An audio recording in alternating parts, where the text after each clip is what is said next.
Good morning everyone. आप सब कैसे हैं? मैं उम्मीद करता हूं कि बहुत अच्छे होंगे और अपनी पढ़ाई को बहुत अच्छे से कर रहे होंगे। मैं आकाश कुमार बढ़ाना आईसीटी वर्चुअल क्लासरूम में आपका बहुत बहुत स्वागत करता हूं मेरे प्यारे बच्चों। और जैसा आपको पता है, 8th क्लास है और हम लोग ज्योग्राफी विषय को आपका देख रहे हैं। चैप्टर नंबर 4 हम लोग पढ़ रहे हैं कृषि। कृषि के अंतर्गत हम लोग आपका कृषि को पढ़े, हम कृषि के प्रकार को पढ़े। और हाँ, जो हम 2 प्रकार पढ़ रहे थे कृषि के, जीवन निर्वाह कृषि और व्यापारिक कृषि, तो आपका जीवन निर्वाह कृषि के अंतर्गत कुछ पार्ट थे, उन पार्टों को हम लोग देख रहे थे। जैसे स्थानांतर कृषि क्या होती है, आदिवासी लोग किस प्रकार का एग्रीकल्चर करते हैं और कौन कौन से कल्चर हैं, उन सभी को हम लोग अपने लेक्चर के अंतर्गत हम लोग बात कर रहे थे और उनको बहुत अच्छे से देख रहे थे। क्लियर है? मैं उम्मीद करूंगा कि मेरे प्यारे सभी बच्चों ने कल का लेक्चर बहुत अच्छे से रिवीजन किया होगा, उसको पढ़ा होगा और उसको देखा होगा। अगर आपको लेक्चर के दौरान कोई भी चीज़ ऐसी है जो आपको समझ नहीं आई है, कोई आपको प्रॉब्लम है, तो आप लाइव जुड़कर चैट के माध्यम से आप अपना प्रश्न हम तक पहुंचा सकते हैं। कोई भी स्कूल का कोई भी बच्चा चैप्टर नंबर 4 कृषि से संबंधित अगर किसी का डाउट है, कोई चीज़ आपको समझ नहीं आई है, कोई आपको पूछना है, तो ये पूरा रीज़न आप हमको बता सकते हैं और आप हमसे अपना क्वेश्चन आराम से पूछ सकते हैं। कि बहुत बच्चों के आपके प्रश्न नहीं आते हैं फिर भी देखिए, चैप्टर नंबर 4 हम लोग कल पढ़ाए थे। चैप्टर नंबर 4 के अंतर्गत आपको याद होगा बच्चों, हम लोग कृषि को हम लोग देख रहे थे। कृषि के अंतर्गत आपको ध्यान होना चाहिए कि हमने एक छोटी सी स्टोरी के साथ एग्रीकल्चर को पढ़ा। हमने कुछ प्राथमिक, द्वितीय और तृतीय क्रियाओं के विषय में जाना कि प्राथमिक क्रियाएं कौन सी होती हैं, द्वितीय क्रियाएं कौन सी होती हैं और तृतीय क्रियाएं कौन सी होती हैं। और हमने देखा कि जो हमारी कृषि पर विश्व की लगभग 50% जनसंख्या ऐसे है जो उसमें संलग्न है और 2/3 ऐसी पॉपुलेशन है जो आपका डिपेंडेंट है इंडिया की एग्रीकल्चर पर। और हमने ये भी देखा कि आपका कृषि करने के लिए हमको फेवरेबल आपकी कंडीशन चाहिए, चाहे आपकी मृदा हो, चाहे क्लाइमेटिकल कंडीशन हो, स्थल आकृति हो, ये सारी चीज़ें हमको बहुत अच्छी चाहिए। इन सभी की स्थिति की हम लोगों ने आपका बात की थी। देखिए, पूरी स्थिति को हमने पढ़ा और जाना है। एग्रीकल्चर को देखा, सेरिकल्चर को देखा, हमने पीसी कल्चर को देखा, विटीकल्चर को देखा, हॉर्टिकल्चर के विषय में पढ़ा। हम कृषि तंत्र को देख रहे थे कि अगर हमको कृषि करनी है तो कृषि करने के लिए हमें कुछ महत्वपूर्ण आपका चीज़ों की आवश्यकता होती है, कुछ हमें निवेश की जरूरत पड़ती है, चाहे बीज में हो, आपको उर्वरक में हो, मशीन में हो, खाद के रूप में हो, इन सबको देखा। फिर हम किस प्रकार से आपका निवेश परिक्रम करते हैं, फिर कैसे हमको निर्गत यानी कि आउटपुट मिलता है, इसको हम लोग देख रहे थे। हमने कृषि के प्रकार को देखा, निर्वाह कृषि पढ़ा, गहन कृषि, आदिम कृषि के विषय में हम लोगों ने पढ़ा। ठीक। और स्थानांतरित जो कृषि है हमने उसके विषय में पढ़ा और हम स्थानांतरित कृषि को अंतिम कर लिए थे। आज जो हमारा लेक्चर शुरू होगा मेनली, आज हम देखेंगे आपका चलवासी पशुचारण। देखिए, सबसे पहले आपको समझ आना चाहिए कि शब्द आया चलवासी, यानी कि चलवासी का मतलब है जो भी कोई ऐसा है कि जो एक स्थान से दूसरे स्थान जो आपका ट्रेवल करता रहता है, ऐसे किसी की हम लोग आपका बात कर रहे हैं। क्या कर रहे हैं? ऐसे लोग जो आपको किसी एक स्थान से दूसरे स्थान जा रहे हैं, उसकी बात कर रहे हैं। जैसे सहारा के अर्ध शुष्क और शुष्क प्रदेश में, देखिए जो सहारा मरुस्थल है, आपको पता लगेगा कि विश्व का सबसे बड़ा फैला हुआ मरुस्थल है सहारा। इंडिया में कौन सा मरुस्थल है आपका सहारा जैसा? आपको पता होना चाहिए। राजस्थान में पड़ता है, कुछ पार्ट उसका गुजरात में भी हम लोग आता है जैसे, तो आपको पता होना चाहिए थार का डेजर्ट जो है हमारे यहाँ सबसे आर्द्र और शुष्क वाला है। ठीक। देखिए, मध्य एशिया और भारत के कुछ भागों जैसे राजस्थान तथा जम्मू और कश्मीर में प्रचलित है। इस प्रकार की कृषि में पशु चारक अपने पशु के साथ चारे और पानी के एक दूसरे के स्थान पर ही निश्चित मार्ग से घूमते हैं।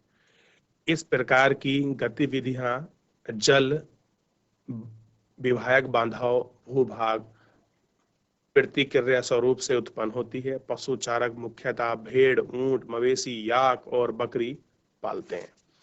क्या पालते हैं?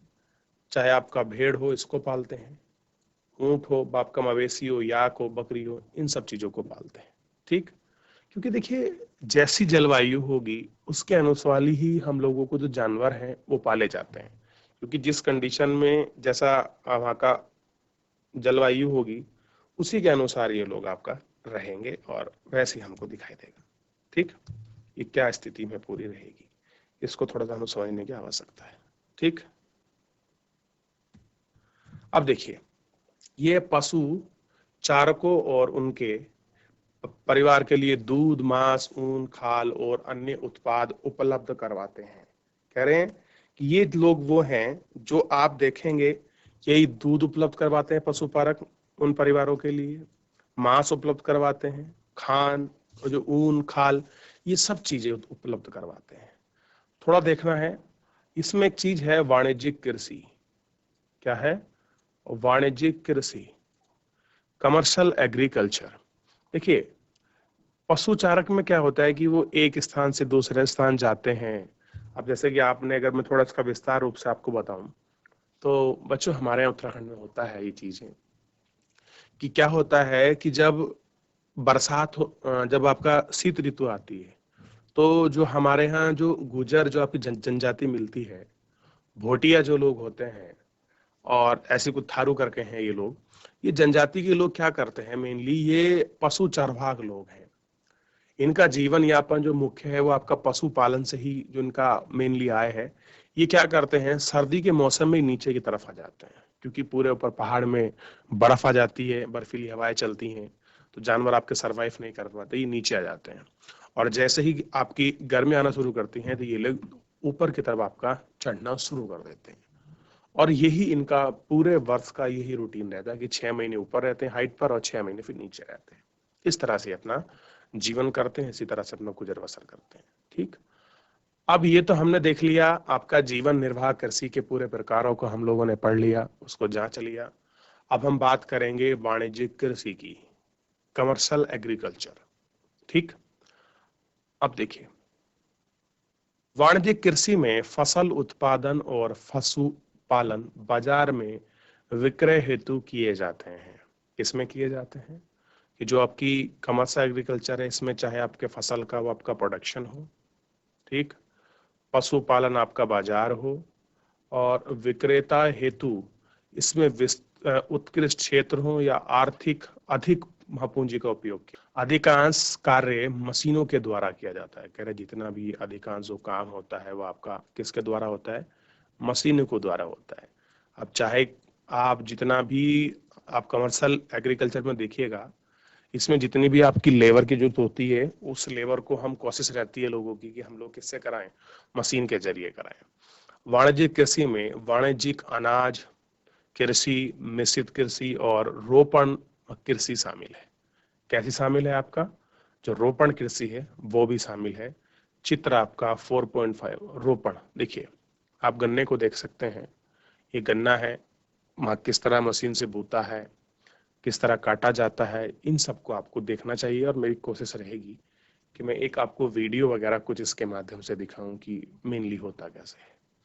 देखिए, वाणिज्यिक अनाज, कृषि में फसलें वाणिज्यिक उद्देश्य से उगाई जाती हैं। कह रही जो आपकी कमर्शियल में जो आपके अनाज हैं, जो कृषि होती है, वो सारी कृषि वो आपके व्यापारिक रूप को उद्देश्य में रखते हुए उगाई जाती हैं। चाहे आपका गेहूं हो, बच्चों ध्यान रखिए, गेहूं हो, और सामान्य मक्का रूप से उगाई जाती है। यानी गेहूं और मक्का दो ऐसी कमर्शियल एग्री फसल हैं जो इस ध्यान में रख के उगाई जाती हैं व्यापारिक रूप से। और देखिए, उत्तरी अमेरिका, यूरोप और एशिया के शीतोष्ण घास के मैदान, ये बड़ा इंपॉर्टेंट है, क्योंकि जो नॉर्थ अमेरिका है और यूरोप का और एशिया का जो टेम्परेट जो घास वाला जो पार्ट है, यहाँ अनाज का बहुत बड़ा उत्पादन होता है। क्योंकि जैसी जलवायु अनाज को उत्पादन करने के लिए उपयुक्त होती है, वो सब चीजें यहाँ से प्रोवाइड होती हैं। ठीक, ये क्षेत्र सैकड़ों हेक्टर के बड़े फार्म से युक्त युक्त विरल आबादी वाले हैं। अब देखिए, क्या कैसे हैं? सैकड़ों हेक्टर बड़े फार्म हैं, और विरल मतलब बहुत हल्की आबादी है, घनी आबादी नहीं है, विरल मतलब हल्की जनसंख्या है। अत्यधिक ठंड वर्धन काल से को बाधित करती है, और केवल एक ही फसल उगाई जाती है। देखिए, यहाँ बहुत ठंड पड़ती है और तो कुछ होता नहीं है, लेकिन होता क्या है, मेनली एक ही फसल होती है, और वही फसल उगाई जाती है, गेहूं की। आपको देखना चाहिए, मैं आपको दिखा भी सकता हूँ बच्चों। देखिए, ये रहा आपका उत्तरी अमेरिका। तो ये जो रीजन है ना बच्चों, ये वाला रीजन, ये जो बेल्ट आपको दिखाई दे रही है, इस वाली बेल्ट में बहुत बड़ी मात्रा में आपकी कृषि होती है। और ये वाला जो पार्ट है, ये एशिया का ये वाला पार्ट, ठीक, इस वाले पार्ट में, और यूरोप का तो ये पूरा ये वाला जो रीजन है, इसमें बहुत बड़ी मात्रा में जो है गेहूं जो है बहुत बड़ी मात्रा में होता है, बहुत अच्छे लेवल पर ये सब चीजें होती हैं, ठीक। अब देखिए, ये तो पता लगा आपको वाणिज्यिक कृषि, यानी वाणिज्यिक कृषि के अंतर्गत हम ऐसी फसलों को उगाते हैं जो मुख्य रूप से बेचने के उद्देश्य से हम लोग काम करते हैं। अब बात कर रहे हैं मिश्रित कृषि की, बड़ी फेमस है, और आजकल हमारी सरकार का भी विशेष ध्यान यही है कि हम लोग क्या कर सकें कि हम किसानों की आय उभारने के लिए कृषि के साथ हम लोग उसको मिश्रित कृषि के लिए बढ़ावा दें, ताकि वो अपनी आय को अधिक कर सके। जैसे मिश्रित कृषि में भूमि का उपयोग भोजन व चारे की फसल उगाने और पशुधन पालने के लिए किया जाता है। वैसा ही बात है, हम लोग क्या करते हैं, जो हम अपने भोजन उगाना उसके लिए जो अनाज गेहूं वगैरह लगाते हैं, कुछ फसल है, कुछ फसलें, कुछ पशुधन उगाने के चारा वारा करते हैं। यह यूरोप, पूर्वी संयुक्त राज्य अमेरिका, अर्जेंटीना, दक्षिण पूर्व ऑस्ट्रेलिया, न्यूजीलैंड और दक्षिणी अफ्रीका में प्रचलित है। कह रहे कि इन सारी जगह इन सब चीजों में ये आपका प्रचलित है, ठीक, आपको देखना चाहिए। देखिए, अब बात कर रहे हैं रोपण कृषि की। मिश्रित कृषि के अंदर यानी कि एक फसल के साथ और फसल को भी आप उगाइए। आप गेहूं उगा रहे हैं, उसके साथ आप पशुओं का चारा भी कर रहे हैं, आप दूसरी व्यापारिक फसल भी कर रहे हैं, तो ये सब मिश्रित कृषि के अंतर्गत आता है, ठीक। और हम जान चुके हैं पशुपालन, कुक्कुट पालन, मिश्रित और ये आपका मत्स्य पालन पार्ट ऑफ एग्रीकल्चर है। क्या है? पार्ट ऑफ एग्रीकल्चर है। देखिए, रोपण कृषि वाणिज्यिक कृषि का एक प्रकार है जहां चाय, कहवा, काजू, रबड़, केला अथवा कपास की एकल फसल उगाई जाती है। क्या होता है रोपण कृषि के अंतर्गत? हम लोग चाय को उगाते हैं, क्योंकि चाय का जो पेड़ है वो आपका लगाना पड़ता है, उसका प्लांटेशन होता है। कहवा भी, काजू भी, रबड़ भी और केला भी, और कपास की भी जो एक फसल है वो भी आपका इस प्रकार ही उगाई जाती है। इसमें बृहद पैमाने पर श्रम और पूंजी की आवश्यकता होती है। कह रहे हैं कि इसमें बहुत बड़े पैमाने पर आपके पूंजी और श्रम की आवश्यकता होती है। उत्पाद का प्रसंस्करण खेतों पर ही या निकट के कारखानों में किया जाता है। कह रहे हैं इसका जो आपका मैन्युफैक्चरिंग होता है, जो उसकी प्रोसेस होती है, क्लियर है, प्रसंस्करण जो होता है वो निकट के खेतों पर ही होता है। अब जैसे मान लीजिए, ये केले का ही एग्जांपल हमको दिया है, 4.6 जो चित्र है, इसमें क्या करें, जैसे कि आपका आपका केला है, ये कच्चा है, इसको काट लेंगे, और इसको काटने के बाद ये लोग क्या करेंगे, इसको इसको पकाने के लिए वो आपके बर्फ में दबाते हैं, कोल्ड स्टोरेज में। फिर उसको फिर दूसरी जगह भी पक जाता है, फिर उसको बाहर जो है आपका सप्लाई करते हैं, बाहर इसको देखते हैं, ठीक है, ये ध्यान रखना है आपको। इस प्रकार इस कृषि में परिवहन जाल के विकास का अनिवार्यता होती है, और कह रहे हैं कि इस कृषि में सबसे इंपॉर्टेंट चीज है कि ट्रांसपोर्टेशन का जो नेटवर्क है वो बहुत डेवलप होना चाहिए, बहुत विकसित होना चाहिए। रोपण कृषि के मुख्य क्षेत्र विश्व के उष्ण कटिबंधीय प्रदेशों में पाए जाते हैं। मलेशिया में रबड़, ब्राजील में कहवा, भारत और श्रीलंका में चाय इसके कुछ एग्जाम्पल है।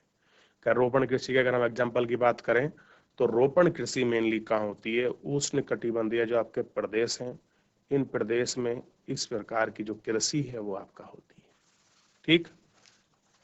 जैसे मलेशिया में आपकी रबड़ हो रही है, ब्राजील में आपका कहवा हो रहा है, और भारत में आपकी श्रीलंका में चाय कॉफी हो रही है, ठीक। अब देखिए, मुख्य फसलें, मुख्य फसलों को ध्यान दीजिए। देखिए, ये आपकी रोपण फसल है। अच्छा, मुझे बताइए, क्या चावल आपकी रोपण फसल है? ये प्रश्न आपसे है कि जो हम चावल की खेती करते हैं, क्या रोपण फसल है बच्चों? ये मुझे आप बताएंगे, क्या रोपण फसल है कि नहीं है? आइए उसको देखते हैं। बढ़ती हुई जनसंख्या की आवश्यकताओं को पूरा करने के लिए विविध प्रकार की फसलें उगाई जाती है। कह रहे जितनी जनता की डिमांड है, इन जनता की डिमांड को देखते हुए हमारे पास क्या होता है, बहुत प्रकार की जो फसलें हैं वो उगाई जाती हैं। फसलें कृषि आधारित उद्योग के लिए भी कच्चे माल की आपूर्ति करती हैं। कह रहे क्या करती हैं कि फसल जो होती है कृषि आधारित, वो क्या करती हैं, कच्चे माल की आपूर्ति करती हैं।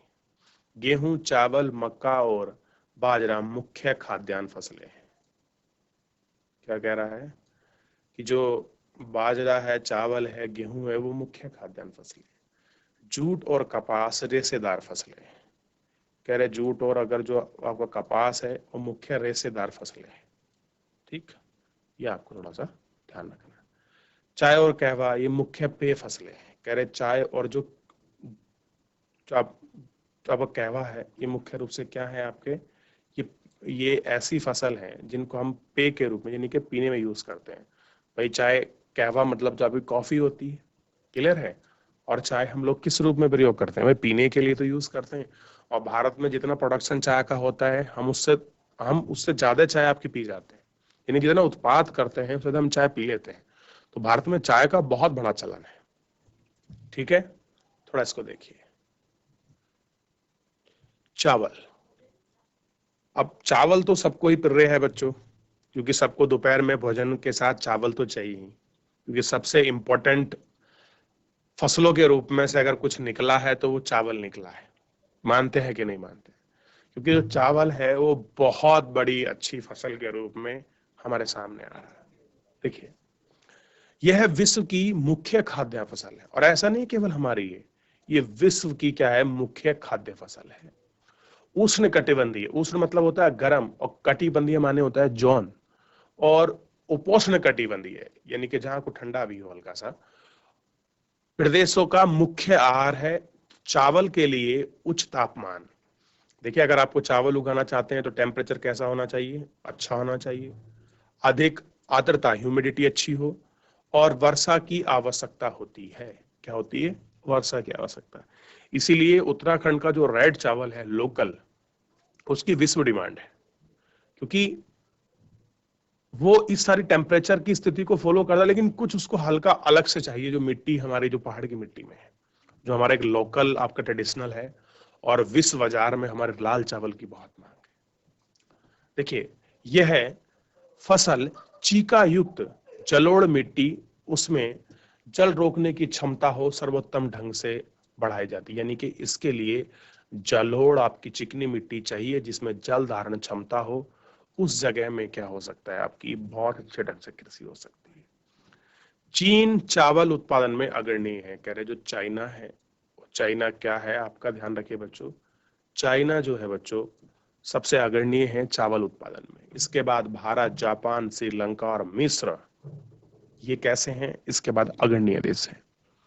अनुकूल जलवायु दशाओं में जैसे पश्चिम बंगाल और बांग्लादेश एक वर्ष में 2 से 3 फसलें उगाई जाती हैं। कह रहे चावल की अगर आप देखोगे वेस्ट बंगाल में और बांग्लादेश में क्या होता है, 2 से 3 फसलें उगाई जाती हैं एक वर्ष के अंतर्गत। हम लोग कितनी लेते हैं, एक लेते हैं ना, ये लोग 2-3 ले लेते हैं। आप सोच के देखिए कि इनके यहाँ कितनी फेवरेबल पॉपी कंडीशन है। अच्छा, आपके लिए बच्चों एक क्वेश्चन है, और आप ढूंढ के आएंगे कि चावल का कटोरा भारत के किस क्षेत्र को कहा जाता है।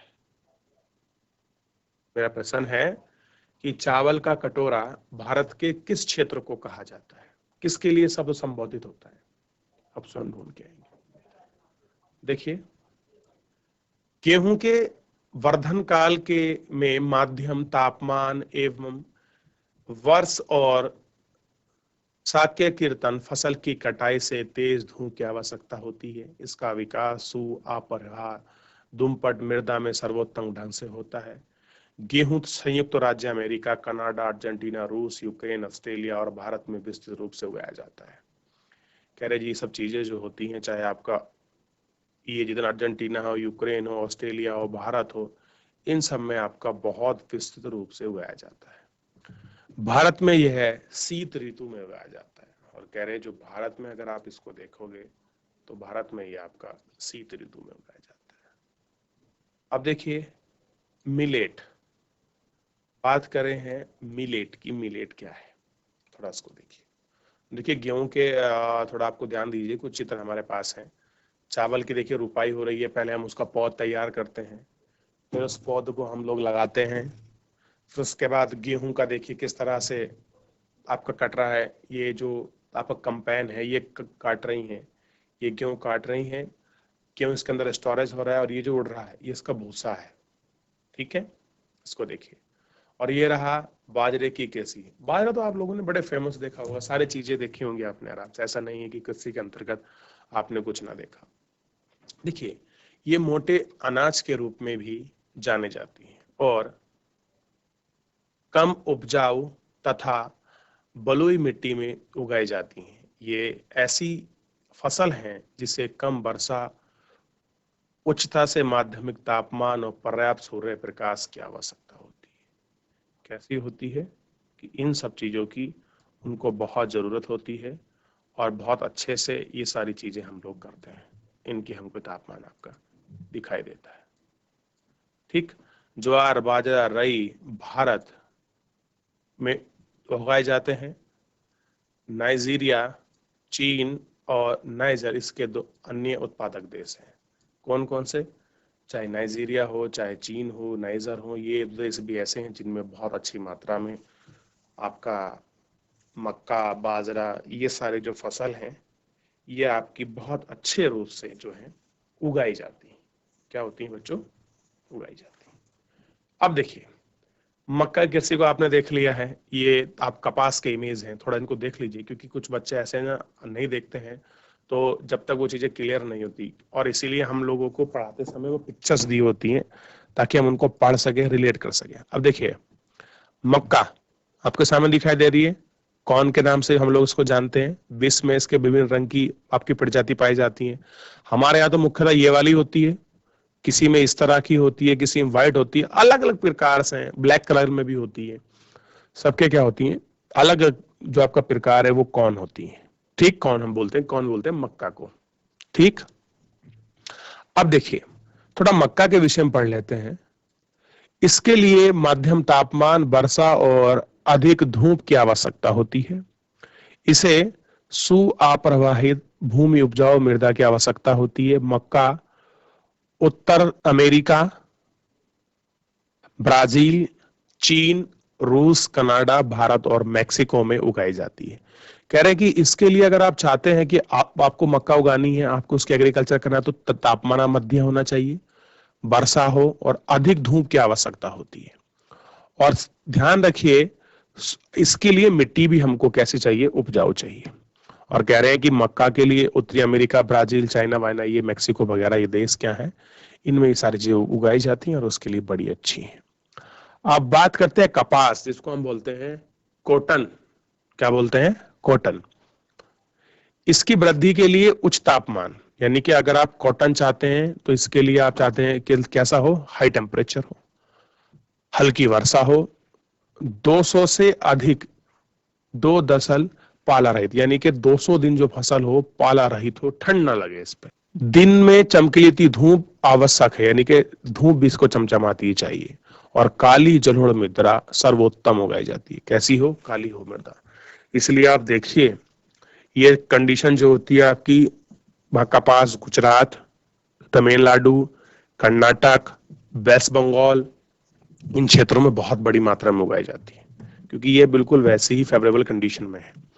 अब कह रहा है कि चाइना, संयुक्त राज्य अमेरिका, भारत, पाकिस्तान, ब्राजील और मिस्र कपास के अग्रणीय उत्पादक राज्य हैं, प्रदेश हैं, ये सब चीजें हैं। यानी कि यूएस में, इंडिया में, पाकिस्तान में और मिस्र में। चाइना तो देखो बच्चों पहले नंबर पे है बहुत चीजों में। ये कैसे हैं अग्रणीय आपका प्रोड्यूसर, आपकी कंट्री है। यह है सूती वस्त्र उद्योग के लिए एक महत्वपूर्ण कच्चा माल है। कैसे हैं आपके? सूती वस्त्र उद्योग के लिए एक महत्वपूर्ण कच्चे माल के रूप में हमको प्रयोग होते हैं। तो आप ये सब देख रहे हैं कि किस तरह से इन सब का बहुत अच्छे से आपका प्रयोग किया जाता है और कैसे इनकी फसल होती है, कौन सी फेवरेबल कंडीशन है, ये आपको पता होना चाहिए। ठीक, अब थोड़े से क्या है, रोमांचक तथ्य के विषय में थोड़ा सा हम लोग पढ़ लेते हैं। कॉफी के पौधे की खोज मां किसने की थी?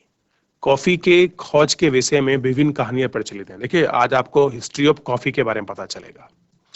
कह रहे हैं कि लगभग 8500 ईस्वी में कलकंदी नामक एक अरबवासी जो बकरी चराने वाला था, काल्दी कौन व्यक्ति था? अरबवासी था जो आपको बकरी चराने वाला था।